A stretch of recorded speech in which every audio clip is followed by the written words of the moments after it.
TC number 465 seconds. Start.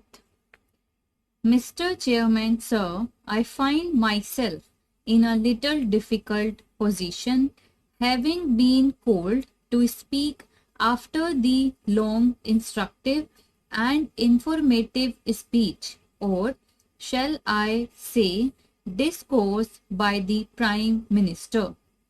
In the other house, the Prime Minister himself had said that it was not possible to do justice to the plan in the course of one or two speeches.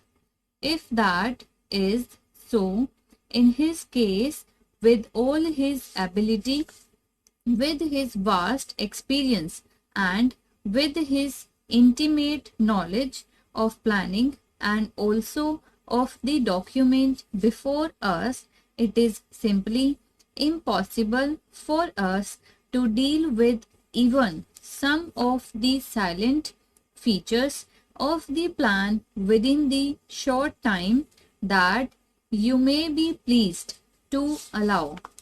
I have therefore decided to deal with only two important matters, namely implementation and resources.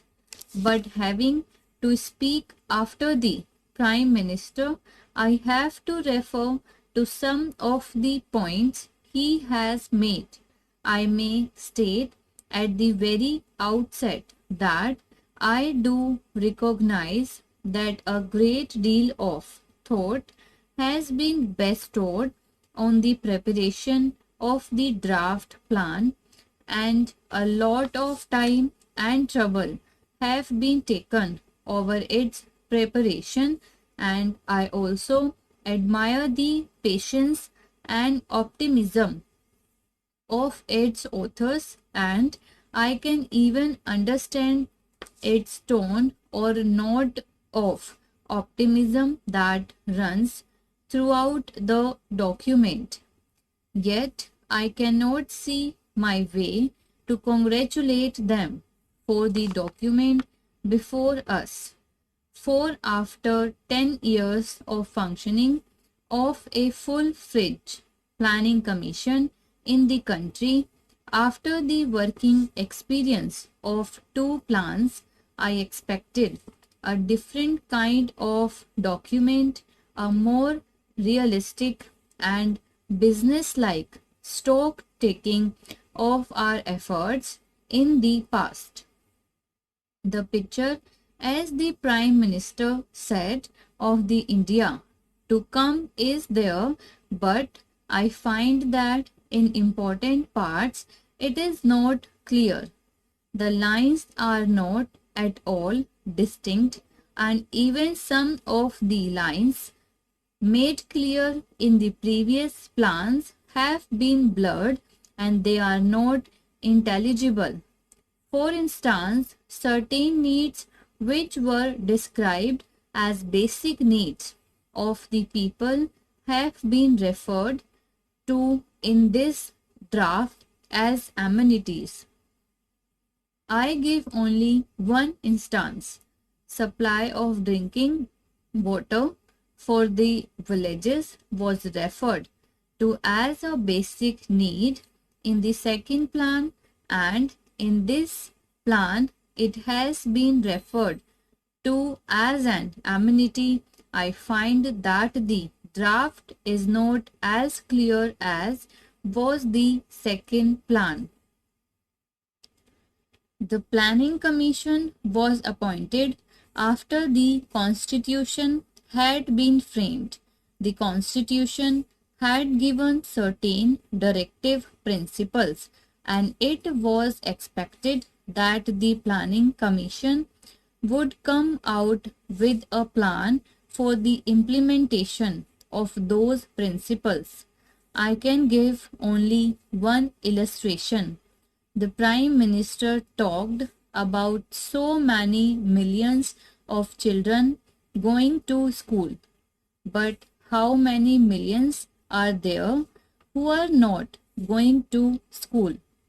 the directive principle lays down that by the end of 1960, all children up to 14 years should be in school, and now we find that even by the end of the third plan, we will not be able to send all children under 14 to school. We will be able to send children only up to 11. I know that there have been difficulties, but then we should be bold enough and honest enough to say that it was an impossible directive that should be modified and that it should not be there. About the other directive principles, I do not want to refer. I do not have the time either. I may point out that while I appreciate the remarkable achievements made, I also have to share the blame for what has not been done. In the second plan, you had fixed certain targets.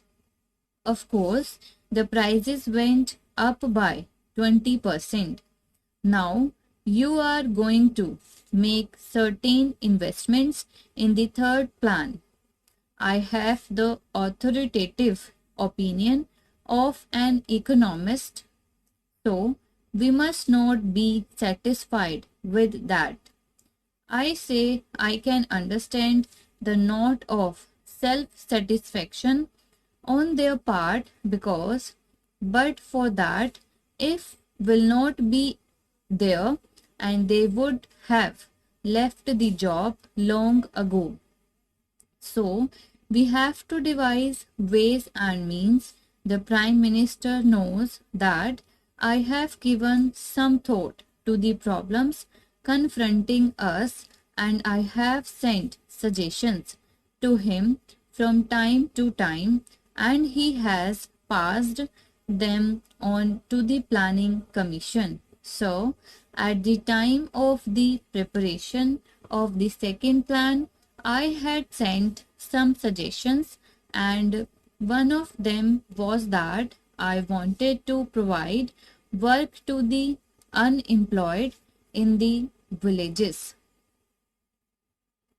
It is said that we do require better technique, but I know that in the villages where you have provided irrigation facilities, better seeds and fertilizers, and done everything to help the agriculturist, still the yield per acre has not gone up. There have been price competitions, but that is a delusion. You put so much fertilizers in a place and you can show a bumper crop, but the average has gone down.